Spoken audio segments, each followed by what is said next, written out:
अस्सलाम वालेकुम वरहमतुल्लाहि वबरकातुहू। आज का मौजू जो है हमारा, कल हमने एक लेक्चर पढ़ा था उर्दू का, जो फ़ानी के हालात ज़िंदगी के बारे में हमने कुछ जाना था। अब हम उसकी गज़ल पढ़ेंगे और उसकी तशरीह करेंगे। तो गज़ल का जो मतला है वो यूँ है: दुनिया मेरी बला जाने महंगी है या सस्ती है, मौत मिले तो मुफ्त न लूं, हस्ती की क्या हस्ती है। ये इस गज़ल का मतला है। मतला में फ़ानी दुनिया से अपनी बेजारी का जिक्र करते हुए फरमाते हैं कि मुझे इस दुनिया से कोई वास्ता नहीं, मुझे इस दुनिया से कोई लेना देना नहीं है। अगर मुझे ये दुनिया मौत भी मुफ्त में दे तो भी मैं वो न लूँगा। मतलब मैं मौत लेने से भी इनकार करूँगा अगर मुझे वो मुफ्त में भी मिले। इसका मतलब शायर अपनी नामहरूमियों और उम्मीदों से इतना तंग आ चुका है कि वो दुनिया से कोई भी एहसान लेना नहीं चाहता। और इस गज़ल का दूसरा जो शार है: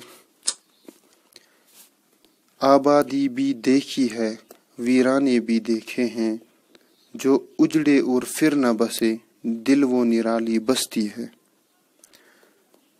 आबादी तो आपको पता ही है, आबादी उस जगह को कहते हैं जहाँ पे लोग रहते हों, और वीराने खंडर होते हैं या जहाँ पे कोई आबादी ना हो।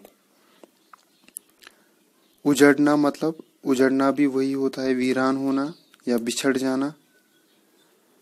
निराली मीन्स अनोखी। शायर इस शार में फरमाते हैं कि मैंने दुनिया में बहुत सारी बस्तियां देखी है।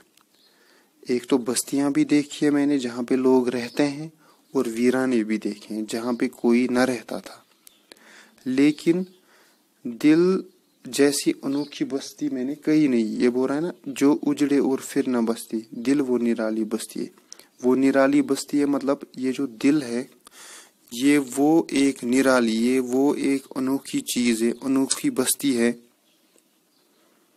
जो एक बार टूट जाए, तो जो एक बार उजड़ जाए या टूट जाए उसको बसाना फिर आसान काम नहीं है।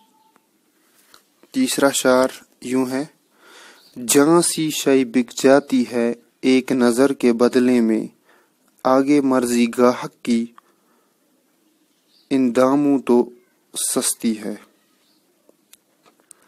शायर फरमाते हैं, फ़ानी साहब इस शायर में फरमाते हैं, एक्चुअली यहाँ पे फ़ानी अपने महबूब से मुखातिब होकर फरमाते हैं कि जो महबूब होता है और जो आशिक होता है, महबूब की नज़र में महबूब की नज़र जो होती है, महबूब की नज़र एक आशिक के लिए काफ़ी होती है, उसका दिल भी लेने में और उसकी जान भी लेने में। फिर ये किसकी मर्जी है? आगे मर्जी गाहक की। गाहक हम बोलते हैं किसको? कस्टमर को, या जो चीज़ें लेता हो।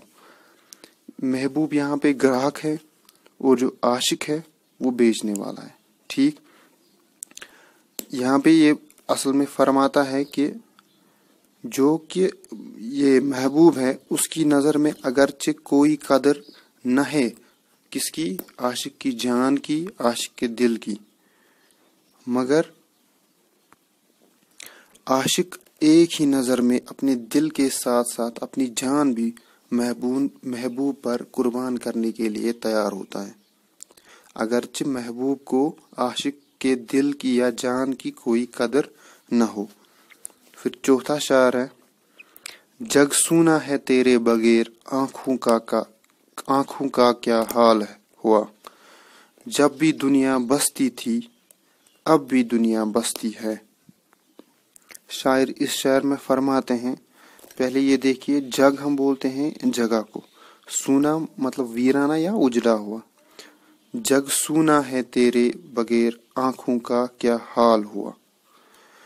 शायर अपने महबूब से इस शायर में भी मुखातिब होकर फरमाते हैं کہ میں نے آپ کی جدائی میں اپنی آنکھوں کا حال بہت برا کیا ہے، مطلب میری آنکھوں کا حال بہت برا ہوا ہے آپ کی ہجر میں یا جدائی میں۔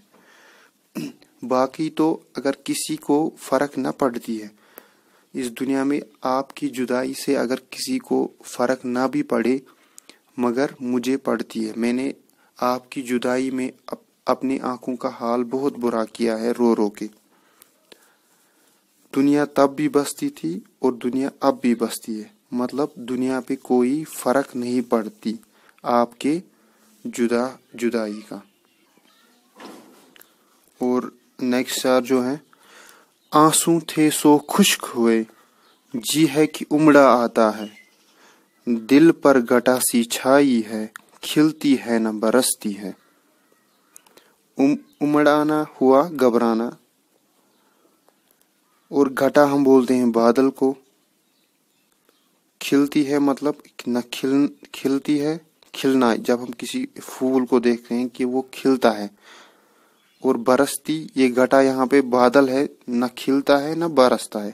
شاعر اپنی محرومیوں اور اداسیوں کا ذکر کرتے ہوئے فرماتے ہیں کہ میری اداسیوں اور محرومیوں کا عالم یوں ہے کہ اب میں محبوب کی جدائی میں رو رو کے میں نے اپنی آنکھوں کا حال، جو اس سے پہلے جو شعر تھا اس میں بول رہا تھا کہ میں نے اپنی آنکھوں کا حال بگاڑ دیا ہے، اور اتنا میں نے رویا ہے کہ آنسو تک خشک ہو گئے، مطلب میرے آنسو میں اب وہ پانی نہ رہا، آنسو نہ رہے۔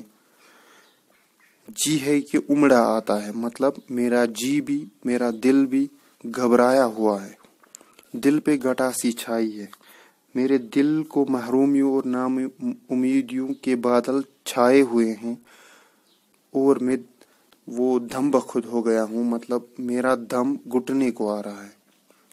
جو اس کے بعد کا شعر ہے، دل کا اجڑنا سہل سہی، بسنا سہل نہیں ظالم، بستی بسنا کھیل نہیں ہے، بستے بستے بستی ہے۔ شاعر فرماتے ہیں اس شعر میں کہ اگر دل کو معمولی سی بھی ٹھیس پہنچے تو وہ بکھر جاتا ہے یا اجڑ جاتا ہے۔ دل کا اجڑنا سہل سے ہی، اگر اس کو دل کو معمولی سی بھی ٹھیس پہنچے تو یہ جلد سے ہی بکھر جاتا ہے یا اجڑ جاتا ہے۔ بسنا سہل نہیں ظالم، مگر اس دل کو بسانا آسان کام نہیں ہے۔ بستی بسنا کھیل نہیں ہے، مطلب یہ اس کی بستی بسانا، کس کی بستی بسانا؟ دل کی بستی بسانا کوئی بچوں کا کام نہیں ہے، بستے بستے بستی ہے۔ یہ وہ بستی ہے جو مشکل سے بسائی جاتی ہے۔ اور جو اس غزل کا مقطع ہے اس میں فرماتے ہیں، فانی جس میں آنسوں کیا دل کے لہو کا کال نہ تھا، ہائے وہ آنکھ اب پانی کی دو بوندوں کو ترستی ہے۔